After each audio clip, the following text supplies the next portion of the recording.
Hi అండి అందరికీ. మా చిట్టి పాప ఆడుకుంటుందండి. వాళ్ళ మమ్మీ ఏం చేస్తున్నావు అని అడిగితే తిరిగి వాళ్ళ మమ్మీనే క్వశ్చన్ చేస్తుంది. నువ్వేం ఆడుతున్నావంటే నువ్వు ఫోన్లో ఎవరు మాట్లాడుతున్నావు అని ప్రశ్నేస్తుంది. మీరు ఒకసారి చూడండి ఈ వీడియోని, చాలా ఫన్నీగా ఉంటుంది.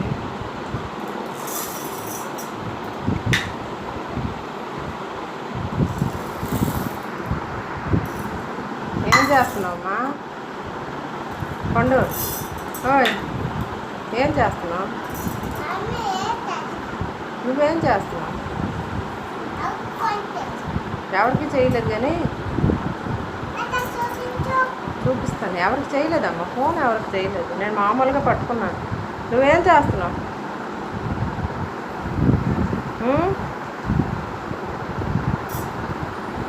ఏం చేస్తున్నావు? ఏంటవి? ఎవరికి చేయలేదు.